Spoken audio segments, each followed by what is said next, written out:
It's a trail of bones 7 million years long.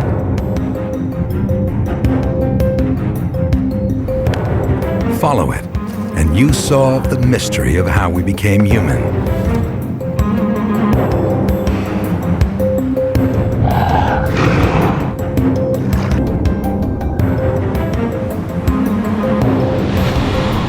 Investigators are uncovering fresh clues, turning much of what we know upside down.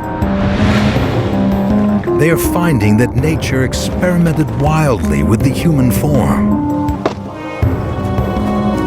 Some were bizarre: giants, dwarfs, the hairy and the naked. Some may have eaten others. From this menagerie, all eerily familiar, only one survived. And we almost didn't make it. Now, step back in time onto the crowded playing field of walking apes. Look the contenders in the eye. Join the search for the ultimate survivor.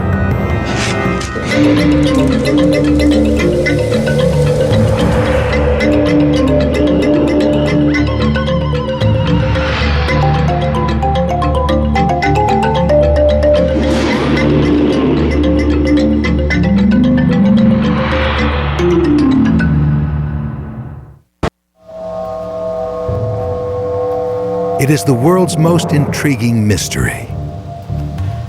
The mystery of us. How did we get here? What happened on the journey from ape to man? Now scientists across the globe have unearthed stunning new evidence that decodes our past as never before.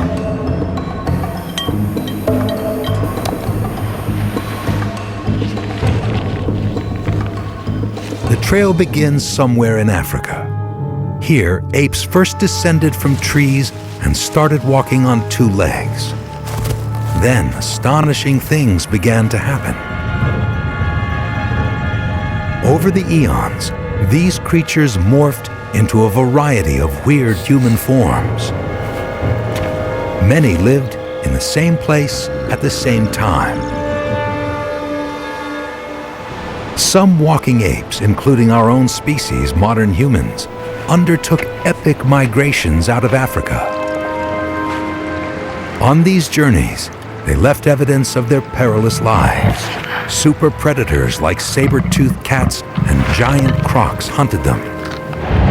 Drought, volcanoes, and maybe even other ape men killed them. To survive, we modern humans became more adaptable, cooperative, and clever. But then, something went wrong. Investigators have reached a startling conclusion. Around 70,000 years ago, we almost went extinct. What happened? How did we survive these threats to become the last walking ape standing? The one species who left the other contenders in the dust seized the planet and declared it our own. It's a captivating mystery, the search for the ultimate survivor. The answers begin with two astounding discoveries. The first just came to light on the remote Indonesian island of Flores. Here, investigators have had an incredible stroke of luck. Serendipity, because we put down a hole here, 2 meters by 2 meters, and you land straight down on the skeleton of a whole new human species. I mean, you wouldn't set out to do that. What they've done is find an entirely new kind of human half our height. It's one of the biggest finds in the last 50 years. Suddenly you've got to reassess everything anew because of one discovery. One discovery is enough, one skeleton's enough to say the whole of our understanding of human history is wrong. We've got to reassess it. How many people we had, where they came from, and when they got here. The new bones are remarkably different from anything ever seen. They've found a new species. One that will force a rewrite of the human story.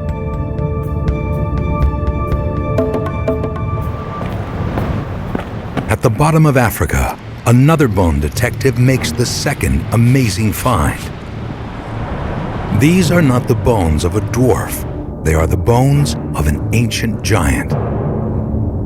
Paleoanthropologist Lee Berger has uncovered fossils from the largest human species. Call him Goliath. Were our ancestors once giants? Investigators are on the case.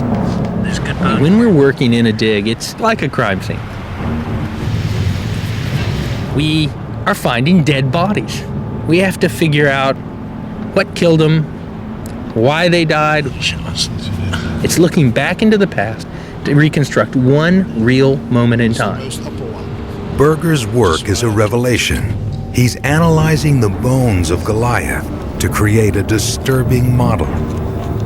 The replica will reveal that our ancestors were larger than anyone may have imagined. When we stare Goliath in the eye, will we find an answer to why he is gone and we are here today?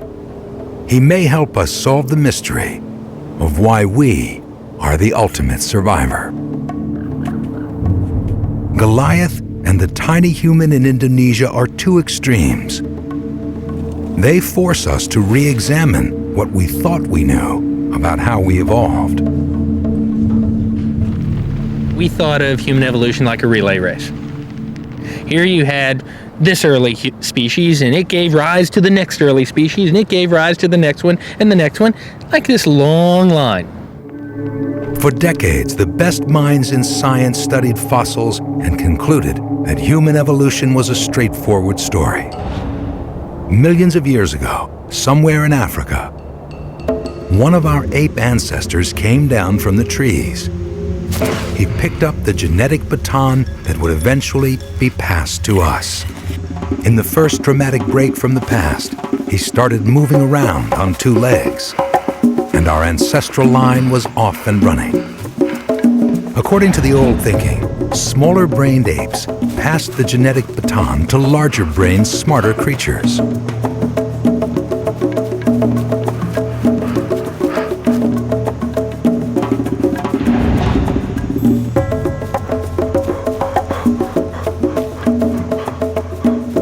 Then, roughly 200,000 years ago, the final baton was passed to modern humans.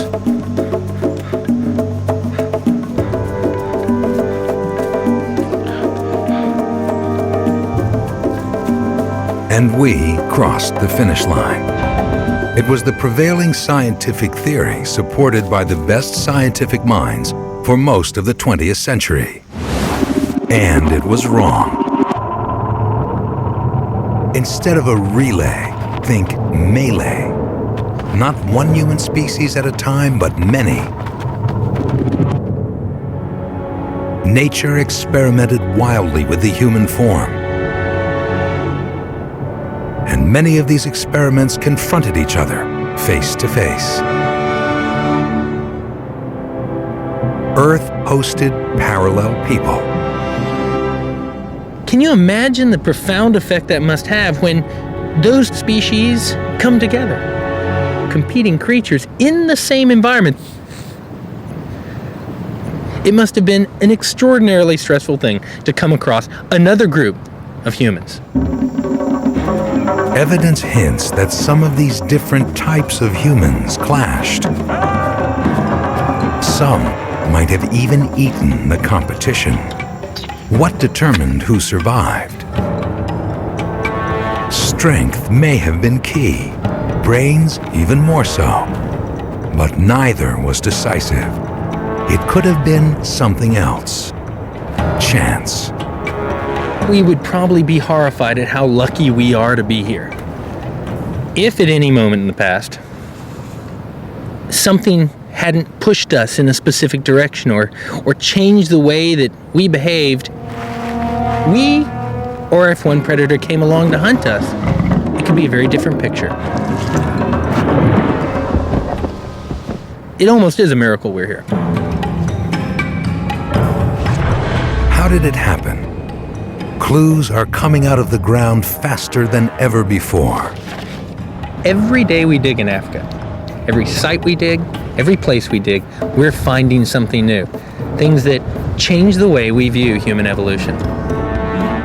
A new generation of young investigators is unraveling the mystery of us, answering why we emerged alone from the crowded field of walking apes.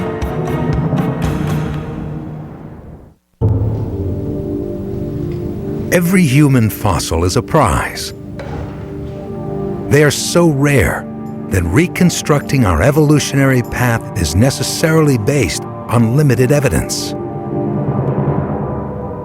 In fact, if you gathered every piece of human fossil ever found, they would barely fill the back of a pickup truck.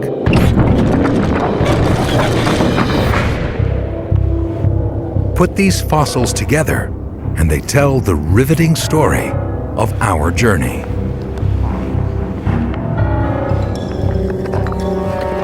Our family tree links all species of walking apes, each a kind of human.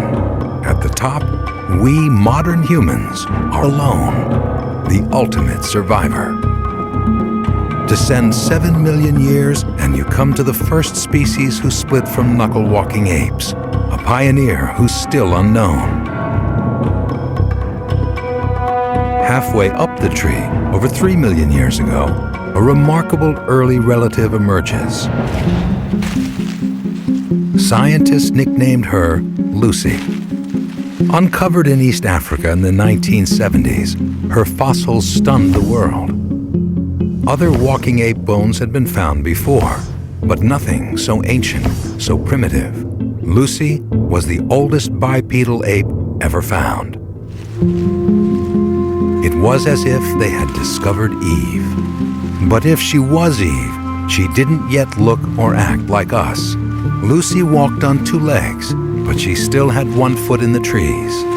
Her long arms suggest she retains climbing skills to stay out of the reach of predators. But her skeleton is becoming human. Though she has a body and brain about the size of a chimp's, her thigh bones slant inward like ours to support her as she stands. Her pelvis morphs, no longer flat like a chimp's, it's cupped like ours to hold her guts when she's upright. Lucy's mouth becomes more human. She loses the huge canine teeth that male chimps use to threaten each other. Lucy is still different from us. Modern humans are bigger and brainier, and we've lost the long arms and fingers she needed to climb trees.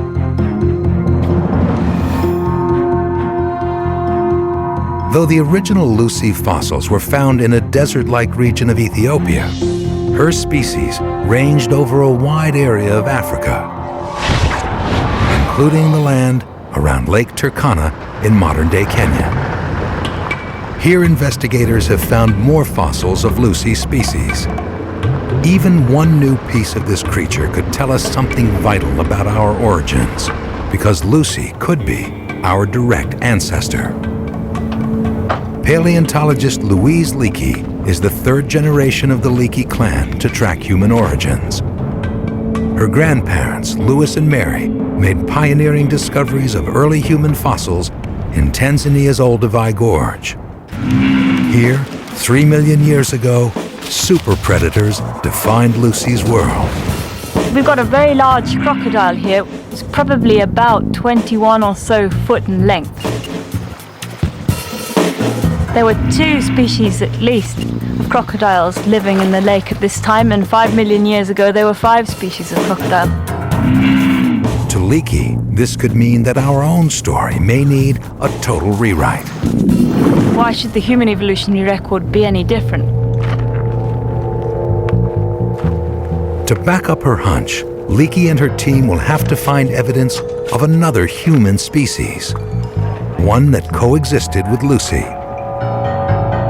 The fossil proof will be small, hidden in plain sight, somewhere in hundreds of square miles of stone. Highly trained prospectors will spend 6 days a week in temperatures up to 43 degrees, looking for bone fragments the size of a cracker.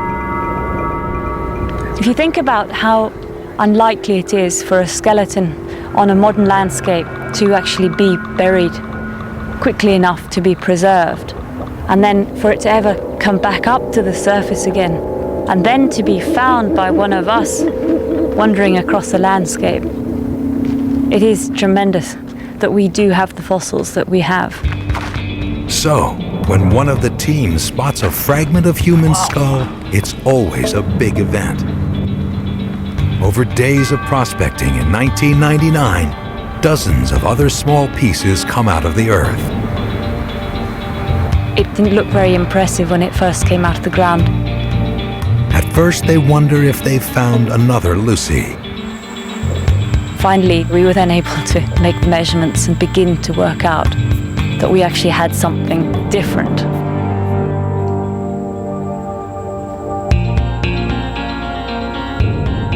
It seems to be an entirely new human species. They nickname it Flatface. Lucy, our Eve, suddenly has a possible rival. Another walking ape who survived alongside her. Flatface lived over 3 million years ago, the same time as Lucy. It's the earliest known case of two walking apes living in the same place at the same time. So if Lucy was not alone, she might not be our ancestor after all. We could be descended from Flatface. We suddenly had two different walking apes, from which all later human ancestors may have come. This thing that you are holding is something that we actually may have come from, way back in time. Ever since his discovery, Flatface has been stalking Leakey's imagination. How did he communicate? How human was he?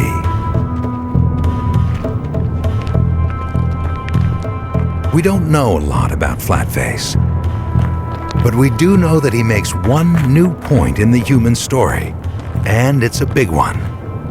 What the flat-faced man actually did for human evolution was basically to say that diversity extended further back in time than was previously accepted. The old relay race theory, the idea of a one-by-one line of descent from apes to us, is demolished by the discovery of Flatface. And if Flatface lived alongside Lucy nearly 3.5 million years ago, were there others? With only a single skull, it's hard to know how Flatface fits into our ancestry.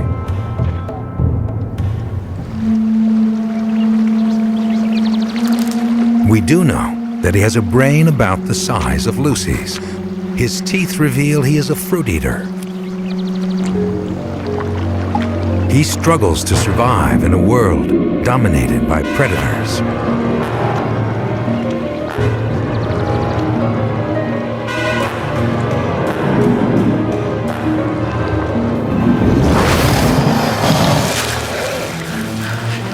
Flatface doesn't have the smarts or strength to fend off crocs, especially the giants here that grew over 6 meters long. So he may have climbed trees to survive, just like Lucy. Lucy and Flatface share the same territory for thousands of years. What happens when two smart and curious creatures, similar but separate, come together? Does one try to kill the other?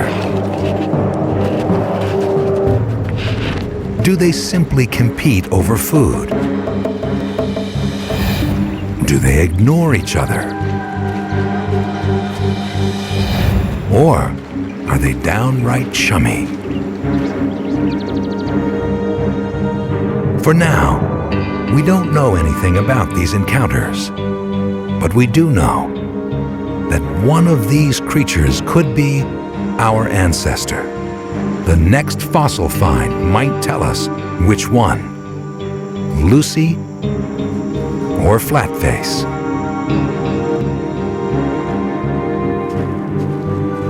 Lucy and Flatface disappear from the fossil record 3 million years ago.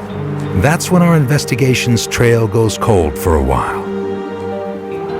But more than 1 million years later, in an Africa turning hotter and drier, an astonishing new species appears. He is Erectus, the first creature who is more man than ape. He is the pivotal figure in our search for ancestors. He is our Adam.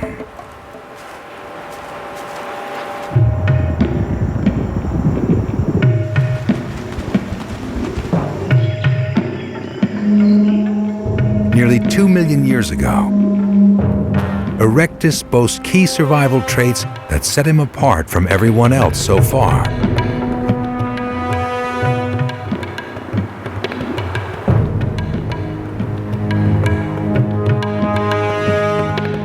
Unlike earlier models such as Lucy, Erectus appears to be designed for distance running.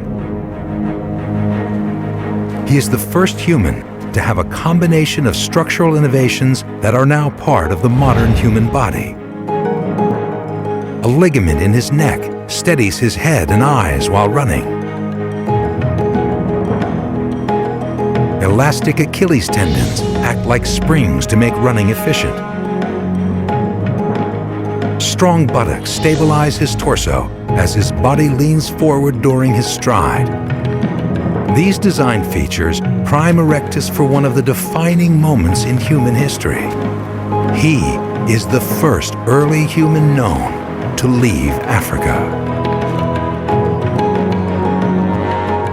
Heading out beyond the horizon, that's something we modern humans would do. Called this voyager Erectus Outbound.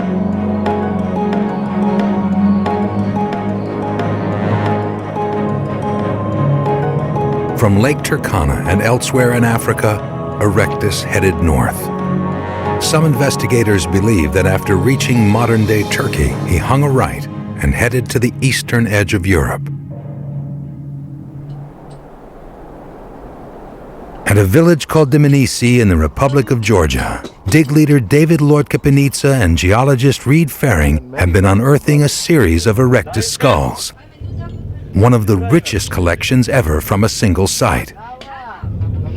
So Erectus not only made the arduous journey here, he thrived. That's proof of a very human talent, adaptability. At Dmanisi, it's eat meat or die, because Georgia sometimes has icy winters when suitable plant food isn't available. Compare Erectus to chimps. They're stuck in Africa because they can't survive without fresh fruit. Imagine chimps resettling in London or Siberia. They couldn't adapt. They just don't have the brain power.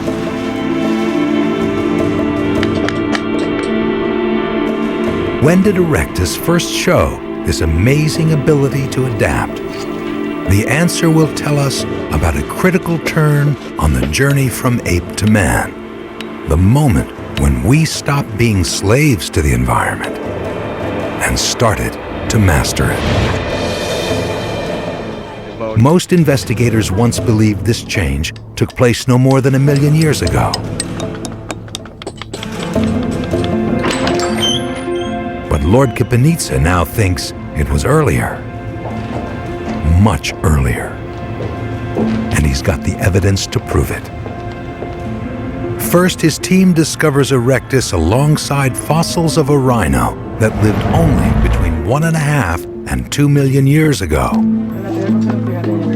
The team also locates Erectus fossils below a layer from a time when the Earth's magnetic poles reversed.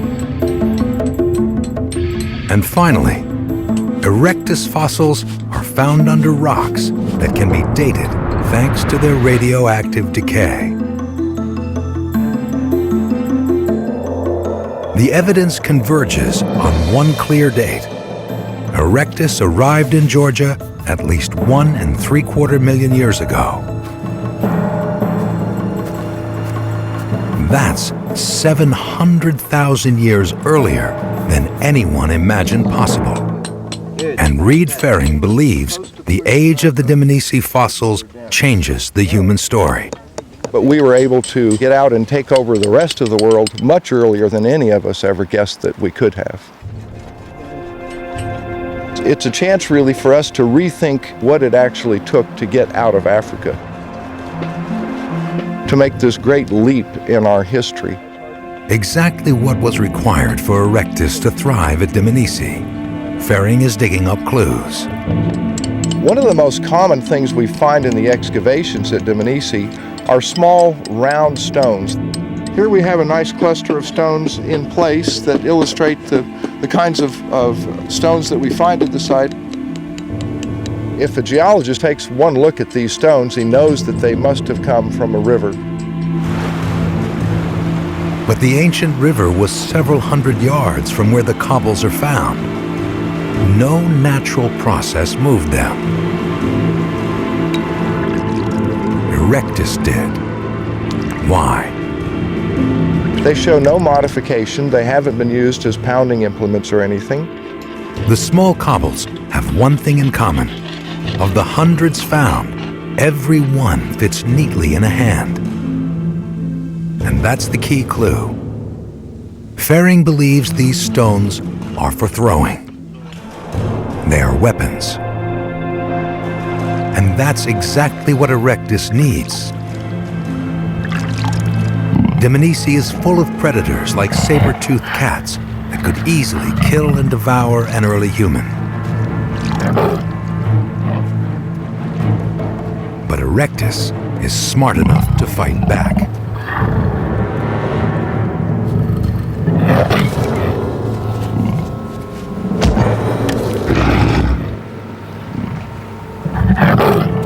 Erectus may be the first human to use a weapon to drive away carnivores. In a giant leap, he's mastering his environment in a new way.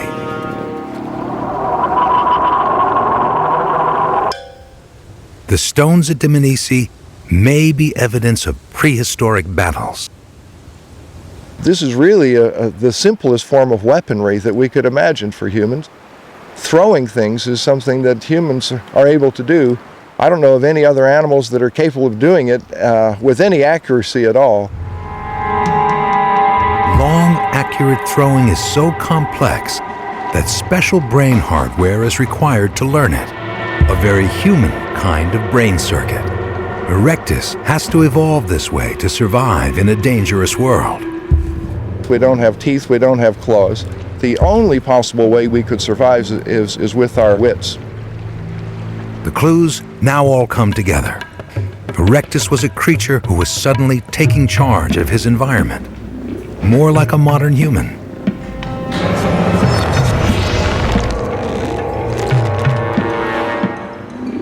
He may have fended off big cats with projectile weapons. He survived winter thanks to his adaptable mind. And because of a body built for endurance running, he could cover long distances. And that's precisely what he did. Erectus embarked on an epic journey to the east.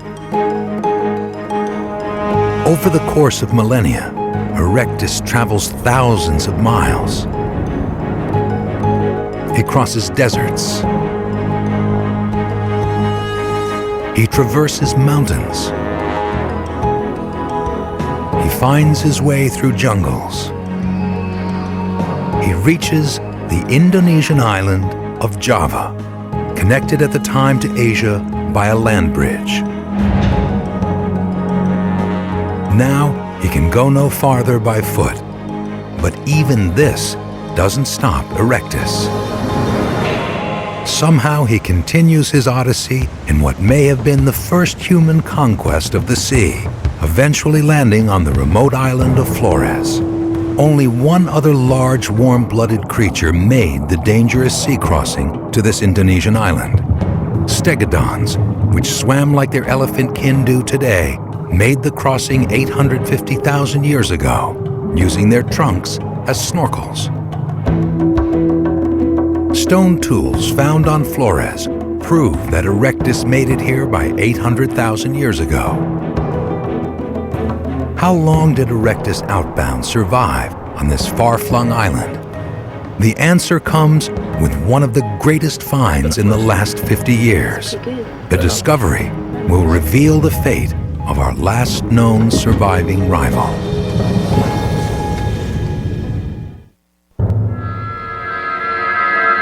In our ancient past, no character looms larger than Erectus.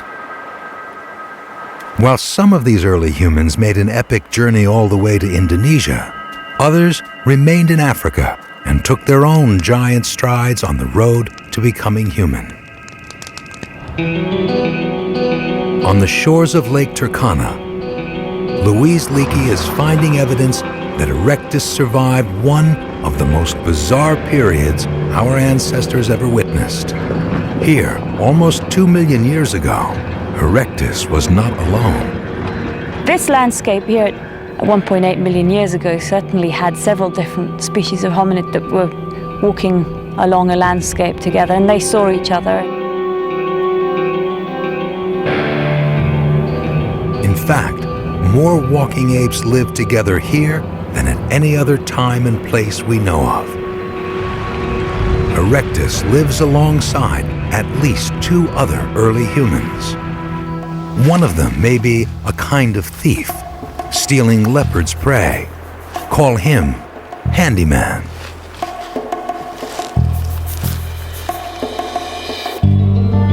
At the same time and place, a third species survives.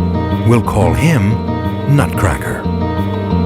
To thrive on his coarse diet, he is a chewing machine with huge molars. Nutcracker's jaw muscles are so massive, they need extra bone area to attach to. That's the purpose of the weird ridge on top of his head and his flying buttress cheekbones. How do Erectus, Handyman, and Nutcracker, 3 experiments in human design, get along? They must have had thoughts about one another. But speculation about whether there was antagonism between any of these species. We haven't found any bashed up skulls. Leakey doesn't yet know how Erectus treated the other species, but a fossil found at her site reveals Erectuses treated each other in a very human way. One Erectus suffers from an excruciating bone condition. It may come from eating too much liver. An excess of vitamin A causes her bones to swell and her skeleton to pull apart.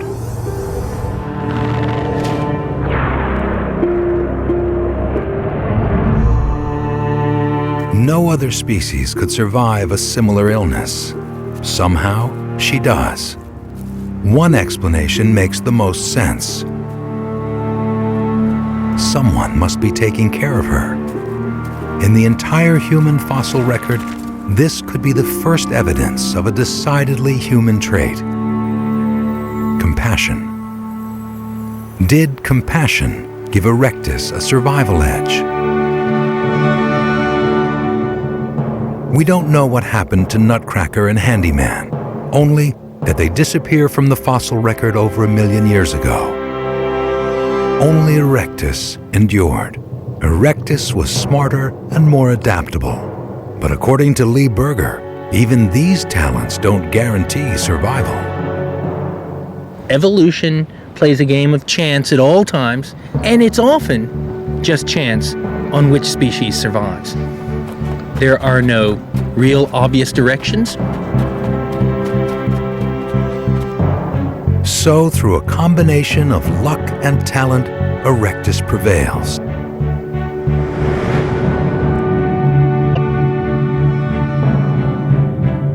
And elsewhere in Africa, he is about to take what may be the biggest leap in human history.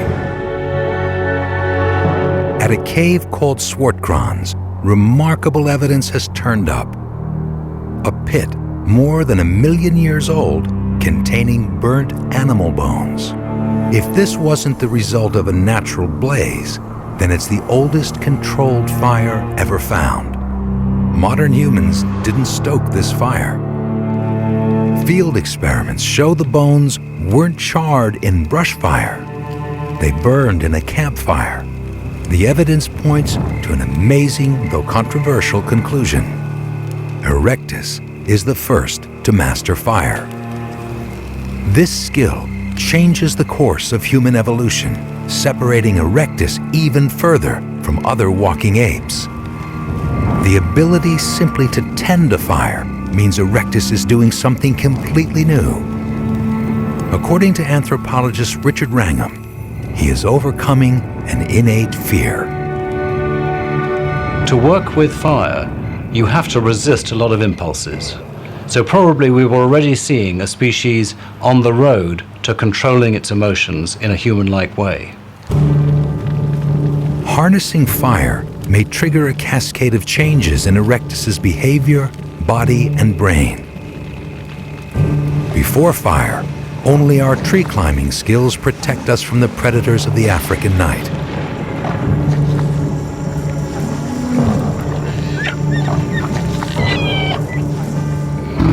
After fire, Erectus can sleep on the ground as flames keep carnivores at bay. He's then free to evolve arm and hand shapes for goals other than hoisting himself into branches. But the control of fire has an even more profound effect on the life of Erectus. Cooking. The step from moving from eating raw food to cooked food is as big an improvement in the quality of the diet as happened in the whole of the history of life. Raw meat is hard to chew. It's tough.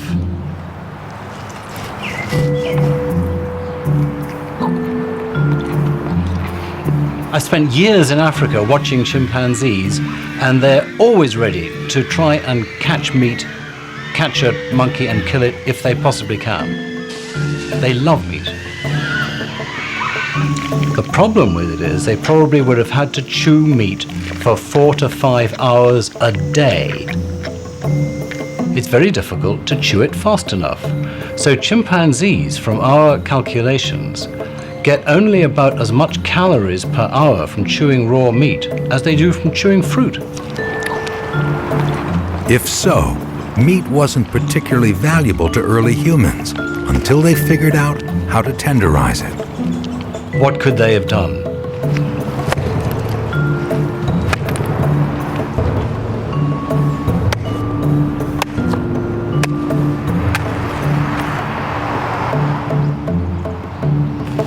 Fire is the best way to make meat tender. Erectus probably didn't start fires at first. Instead, he would have collected fire caused by lightning. Fire and cooking could have cut 5 hours of chewing a day down to 1. And Wrangham thinks cooking did more. It further changed the shape of the early human body. Fast calories from cooked food drive a growth spurt.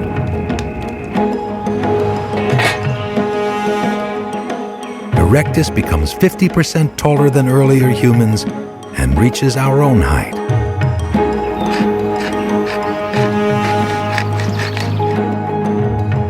Cooked food requires less digestion, so his intestines and rib cage get smaller. Thanks to softer food, Erectus's jaw muscles shrink, freeing the skull and the brain to get bigger. A bigger brain and a powerful new tool, fire. Did this combination make Erectus, our direct ancestor, the ultimate survivor?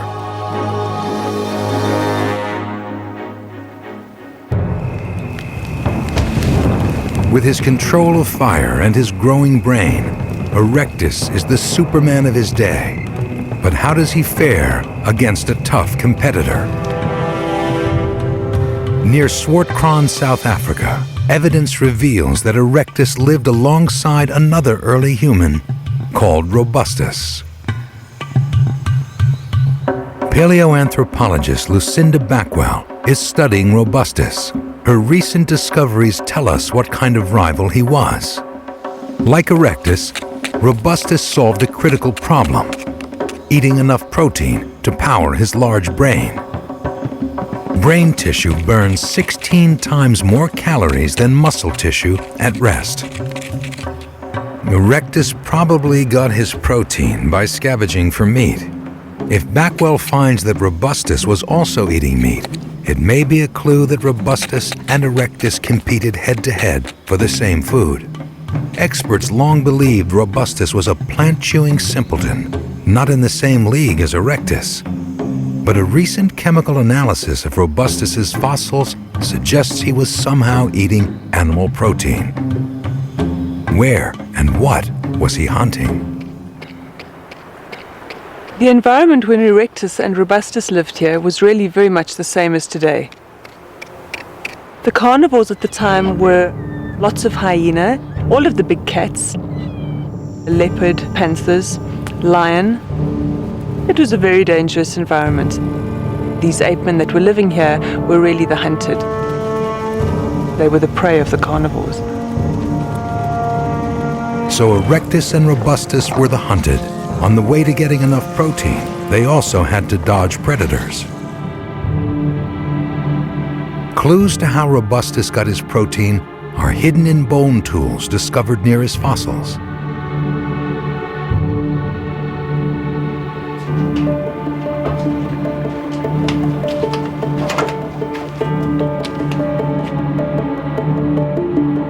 To find out how Robustus used his tools, Backwell makes duplicates for a field test. Then she digs for tubers. Erectus probably did this, so why not Robustus too? Then she searches for insects, gouging the tree bark.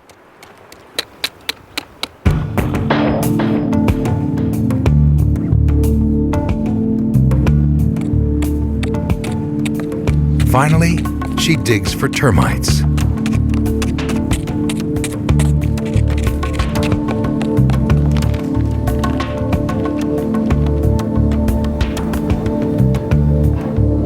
Like a crime scene investigator, she compares resin casts of the ancient Robustus tools and her own tools from her field experiments.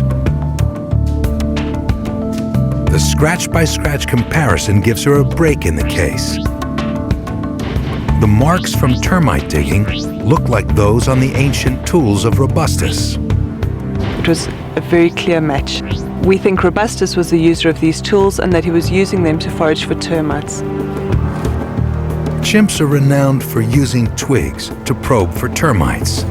But chimps gather termites only in the rainy season, exploiting holes created by the termites themselves as they leave their nests. But Robustus, with his stronger tool, could break into the concrete hard mud year-round. It's interesting because 100 grams of fish, that gives one 74 calories. 100 grams of steak gives one 340 calories. And the same amount of termites, 560 calories. So they're full of fat and protein. So if Robustus didn't eat red meat, he didn't compete directly with Erectus. What was their relationship? When one considers that these two ape men are living on the same hill, it's of course really fascinating and tantalizing. Two early humans lived here. Both found animal protein. Both were smart, but one may not have been smart enough. It must have been kind of like that television show Survivor, where everyone's trying to get as much out of the environment as they can at any one time, and they're trying to outcompete and outsurvive the other one. And one of them eventually doesn't. Evidence found in Erectus's fire pit indicates that Robustus wasn't his rival at all. Instead, he may have been his prey. Disturbingly, among the charred fossils, researchers found a finger bone of Robustus. Did Erectus, our ancestor, kill and eat another human? Was that someone eating a close relative? There isn't any reason to think not. So it wouldn't be surprising if Homo erectus went out for a little bushmeat and found another bipedal ape. Whether Erectus routinely ate the competition isn't known, but Erectus was taking charge of his environment. Again and again he left his rivals behind. He is looking very much like the ultimate survivor.